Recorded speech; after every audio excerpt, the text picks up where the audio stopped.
آپ نے کبھی سنا ہوگا کہ ایک شخص مدینہ منورہ پہنچا اور اپنی ساری ڈگریوں کے ساتھ پہنچا تاکہ میں مدینہ منورہ کی بڑی بستی کو کور کروں اور یہاں پر میں لوگوں کا علاج کروں؟ تو پھر کیا ہوا؟ وہ بہت دن تک کے وہاں رہا اور رہنے کے بعد اس کے پاس کوئی آیا ہی نہیں، کوئی مریض اس کے پاس پھڑکا ہی نہیں۔ تو وہ لوگوں سے پوچھنے لگا بھائیو آخر میرا دواخانہ، میرا مطب یہاں نہیں چلتا۔ تو اس نے کیا، لوگوں نے کہا یہاں تیرا مطب چل بھی نہیں سکتا، اس لیے کہ جہاں نبی کے غلام ہے وہاں پر بیماری نہیں ہے، وہاں بیماری نہیں ہے۔ تو کہا کہ کیوں آپ لوگ بیمار کیوں نہیں پڑتے؟ تو ان لوگوں نے فرمایا ہم اپنے محبوب کی سنت کے مطابق کھاتے ہیں، جب بھوک لگتی ہے تو دسترخوان پہ بیٹھتے ہیں اور ابھی بھوک باقی ہوتی ہے تو دسترخوان سے اٹھ جاتے ہیں، یعنی بھوکے بیٹھ کر بھوکے اٹھ جاتے ہیں، اس لیے ہم بیمار نہیں پڑتے۔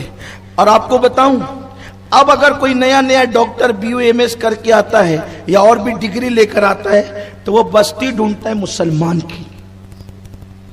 کون سی بستی ڈھونڈتا ہے؟ مسلمان کی، کیونکہ اس کو پتا ہے کہ یہاں بیمار واللہ کہہ رہا ہوں۔ مجھ سے بھی کوئی مشورہ لیتا ہے نا کہ دوا خانہ کہاں چلے گا، تو میں نے کہا کہ جھوپڑ پٹی میں ہی جاتا ہوں، وہاں چلے گا۔ کیوں؟ نہیں، مذاق نہیں کر رہا ہوں، ہنسنے کی بات نہیں ہے۔ حیرت ہے تمہارے دین کی اہمیت تم نے نہیں سمجھی، دوسروں نے سمجھی۔ تمہارے بچے ننگے پھرتے ہیں نا، جہاں جگہ ملی وہاں پیشاب کرتے ہیں، وہاں پہ پاخانہ کرتے ہیں، کہیں بھی تھوکتے ہیں۔ یہ اسلام نہیں ہے، ننگا پھرنا اسلام نہیں ہے۔ جن کے خدا ننگے پھرتے تھے ان کے بچے بھی ننگے نہیں پھرتے، انہوں نے تمہارے دین سے تہذیب سیکھ لی۔ اور جس کے نبی نے کبھی اپنے تلوے بھی لوگوں کو نہیں دکھائے، اس قوم کے بچے ننگے پھر رہے ہیں۔ بستی اگر میں دیکھنا ہے کہ مسلمانوں کی ہے کہ نہیں ہے، تو جہاں بچے ننگے پھر رہے ہوں، جہاں جو ہے وہ راستے کے اندر کپڑے ٹنگے ہوئے ہو، عورتیں کمر پہ پٹکا باندھ کر کے پانی کے لیے انڈے سے ایک دوسرے سے مارا پیٹی کر رہی ہو، سمجھ لیجئے کہ یہ مسلمانوں کی بستی شریف آ گئی۔ اللہ ماشاءاللہ، گھر کے آنگن میں کچرا پڑا ہو، گندی بدبو آ رہی ہو، نالیوں کا پانی بہ رہا ہو، یہ ساری چیز یہ آپ کی بستی کی نشانی ہے۔ مملکت مدینہ اول اسلامی حکومت جس کی بنیاد مصطفیٰ جان رحمت صلی اللہ علیہ وآلہ وسلم نے رکھی تھی، وہاں صفائی کا ایسا نظم آج سے 1450 سال پہلے قائم فرمایا تھا، اس کے اثرات آج بھی دیکھنے کو ملتے ہیں۔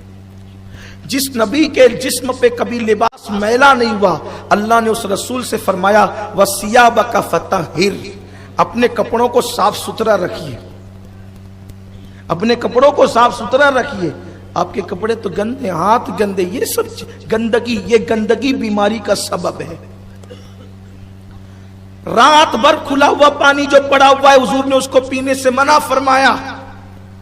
کھلا پانی مت پیو، کھلا ہوا کھانا جو رکھا ہوا بغیر ڈھکے رکھا ہوا ہے وہ مت کھاؤ، حضور نے فرمایا صلی اللہ علیہ وآلہ وسلم۔ جب تو سائنس کی یہ تحقیق بھی نہیں ہوئی تھی، لیکن اللہ کے رسول نے منع فرمایا۔ حضور علیہ السلام نے فرمایا مشکیزے سے منہ لگا کر پانی نہیں پینا۔ کیوں؟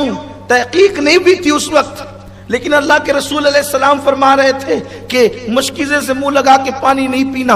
حضور علیہ الصلوۃ والتسلیم جب سائنس کی ابھی تحقیق شروع نہیں ہوئی تھی، فرمایا کہ کپڑے جھٹک کر کے پہننا، جوتے جھٹک کر کے پہننا، بستر جھاڑ کر کے سونا، یہ ساری چیزیں اللہ کے رسول علیہ السلام بتا رہے تھے۔ ہم نے اپنے دین کی قدر نہیں کی، دوسروں نے اس دین سے فائدہ اٹھایا، مسلمانوں نے اس سے فائدہ نہیں اٹھایا۔ میرے پیارے آقا علیہ السلام کے پیارے دیوانوں، اللہ کے رسول صلی اللہ علیہ وآلہ وسلم نے کبھی جو ہے ڈبل روٹی، بیکری والے ہو تو ناراض نہیں ہو میرے ساتھ، میں صرف آپ کو بتا رہا ہوں، حضور نے ڈبل روٹی کبھی ہاتھ بھی نہیں لگایا، جس کو آپ پاؤ کہتے ہیں، میدے کی بنی ہوئی روٹیوں کو کبھی حضور نے ہاتھ بھی نہیں لگایا۔ کیوں؟ آج جب کسی ڈاکٹر کے پاس جاتے ہیں بد ہضمی کے لیے تو وہ کہتا ہے میدے کی چیز آپ چھوڑ دیں، بیکری آئٹم کھانا آپ چھوڑ دیں۔ ناجائز و حرام کی بات نہیں کر رہا ہوں میں صرف آپ کو بتا رہا ہوں اسلام کیا ہے، کیا اسلام ہے، حضور کی تعلیمات کیا ہے۔ اللہ کے رسول علیہ السلام نے فرمایا کبھی ہاتھ بھی نہیں لگایا، بلکہ یہ جو چپاتی ہوتی ہے نا گیہوں کی روٹی، ام المومنین عائشہ صدیقہ فرماتی ہیں حضور نے اس کو کبھی دیکھا بھی نہیں. اس چپاتی کو بھی جو ہم کھاتے ہیں نا بہت شوق سے, حضور نے اس کو بھی کبھی نہیں دیکھا. کیوں؟ حضور کی جو غذا تھی وہ جو کی روٹی تھی, وہ بھی بغیر چھنے ہوئے آٹے کی. ہم تو گیہوں کا آٹا بھی چھان کے پکاتے ہیں, بغیر چھنے ہوئے آٹے کی. اب آپ کو بتاؤں, آج سائنس تحقیق کر کے بتا رہی ہے کہ آٹا بغیر چھنا ہوا ہوگا تو ہضم جلدی ہوگا, اس سے بد ہضمی نہیں ہوگی, اور میدے کی جو چیزیں کھائی جائے گی وہ پیٹ میں جا کے پھول جائے گی اور اس سے بد ہضمی ہوگی. میرے پیارے آقا علیہ السلام کے پیارے دیوانوں, تم نے سائنس کی بات کو مانا, آمنہ کے لال کی بات کو نہیں مانا, اس لیے تم پریشانی کا شکار ہو. اللہ کی عزت کی قسم, اگر تم محبوب خدا کا فرمان مان لیتے تو کبھی تمہیں پریشان ہونے کی ضرورت نہیں پڑتی. تمہیں معلوم ہے اللہ کے رسول علیہ السلام فرماتے ہیں کہ جو شخص پیدل مسجد جائے اللہ قیامت کے دن اس کو عرش کا سایہ عطا فرمائے گا. ظہر کے لیے پیدل جانے کی بات نہیں کی, عصر کے لیے پیدل جانے کی بات نہیں کی, مغرب و عشاء میں پیدل جانے کی بات نہیں کی. حضور نے صرف فجر میں پیدل جانے کی بات کی.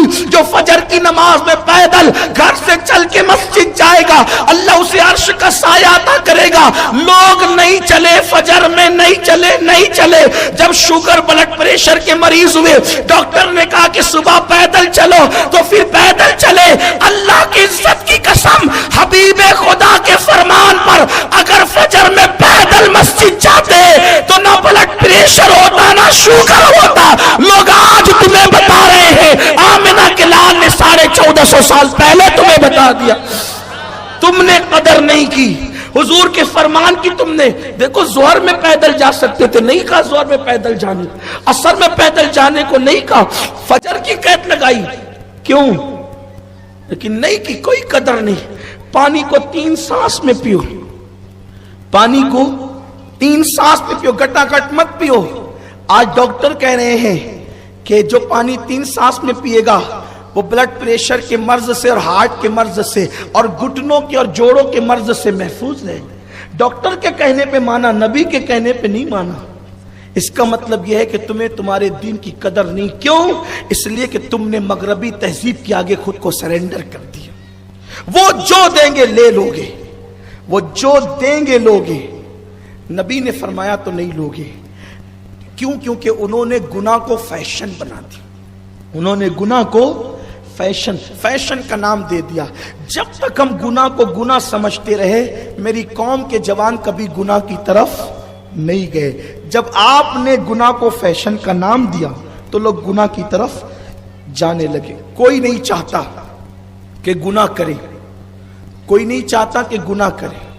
ہر بندہ گناہ سے نفرت کرتا ہے, ہر بندہ گناہ سے بچنا چاہتا ہے, لیکن وہ بچ پاتا نہیں. گناہ سے بچنا چاہتا ہے لیکن گناہ سے بچ پاتا نہیں. تب گناہ سے بچے کیسے؟ پہلی بات تو یہ کہ گناہ کو گناہ سمجھو اور اس کا اتنا پرچار کرو اور اس پر اتنی شدت کرو کہ یہ گناہ ہے, گناہ ہے, گناہ ہے. جیسے مثال کے طور پہ پہلے لوگ گانا سنتے تھے تو چھپ کر سنتے تھے, کیونکہ گانا سننا گناہ مانا جاتا تھا. اب لوگ گانا سنتے ہیں ناچتے ناچتے چلتے چلتے سنتے کانوں میں ایئر فون لگا کے. کیوں؟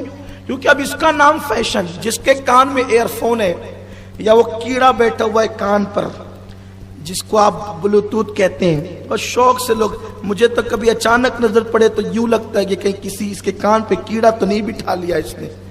لیکن بہرحال کوئی بری بات نہیں ہے, کوئی بری بات نہیں ہے, بات صرف تہذیب کی کر رہا ہوں. کانوں میں ایئر فون لگائے, وہ سمجھتا ہی نہیں کہ میں زمین کا انسان ہوں. ٹی شرٹ پہنا ہو, جینس پہنا ہو اور کان میں ایئر فون لگاؤ تو اس کو سمجھتا ہی نہیں ہے کہ میں زمین کا انسان ہوں. وہ سمجھتا ہے کہ شاید میں سدرہ سے اترا ہوں معاذ اللہ, یا عرش کی بلندیوں سے نازل. وہ اپنے آپ کو زمین کا سمجھتا ہی نہیں. اور اگر اس پر بائک کوئی قیمتی نیچے ہو تو اور بھی پھر اس کا جو ہے وہ وزن بڑھتا ہے اس پر. لیکن یاد رکھیں, یہ ہماری غلطی ہے کہ ہم نے اس کو ہائی لائٹ کیا. ایک مفکر نے بہت اچھی بات بتائی, ذمہ دار ہم ہیں گناہوں کی. کیوں؟ اس لیے کہ جب بھی ہم نے کسی کو غریب اور مفلس بتانا چاہا تو داڑھی اور ٹوپی میں بتایا. ایک آسان سی بات، بہت دھیان دینا، میری مائیں اور بہنیں بھی ہوگی. آپ داڑھی کو بدنام پہلے مسلمان نے کیا. داڑھی والوں کو دہشت گرد، جب لفظ دہشت گرد کے نام سے بھی دنیا واقف نہیں تھی، تب سے مسلمان داڑھی والوں کو دہشت گرد بتا رہے تھے لاشعوری طور پہ. وہ کیسے؟ دھیان دیں آپ. اپنا جب بھی کوئی بچہ گود میں ہو اور وہ روئے تو ہم بغیر داڑھی والے کو بتا کے نہیں کہتے کہ انکل ماریں گے. ہم دھیان دے رہے آپ میری بات پہ؟ اس پہ جتنا روک کم ہے. ہم بغیر داڑھی والے کو بتا کے نہیں کہتے کہ انکل ماریں گے. ہم داڑھی والے کو بتا کہتے ہیں اور بابا مارے گا تجھے، اور بابا اٹھا کے لے جائے گا تجھے. یعنی مسلمان اپنے بچے کو بچپن سے اس کے دماغ میں یہ فکر ڈال رہا ہے کہ جو پینٹ شرٹ اور داڑھی پہ ہوتا ہے وہ نہیں مارتا، جو کرتے پاجامے پر ٹوپی پہ داڑھی والا ہوتا ہے وہ مارتا ہے. تو اب یہ بچہ جس کے ذہن میں ایک فکر آئی، ماں نے ڈالا، باپ نے ڈالا، کسی اور نے نہیں، اور وہ بھی کس ماں باپ نے؟ مسلمان ماں نے، مسلمان باپ نے. اب وہ بچہ جب جوان ہوگا تو یہ فکر پرورش پائے گی کہ یہ داڑھی والا تو مارنے والا ہے، یہ داڑھی والا تو ڈرانے والا ہے. تو کیا وہ جوان ہو کر کے خاک داڑھی رکھے گا؟ حالات کس نے بد خراب کیے؟ دشمنوں کو دوش دینے والوں، ذمہ دار اسلامی تہذیب کا مذاق اڑوانے کے تم ہو. مسلمان ہے.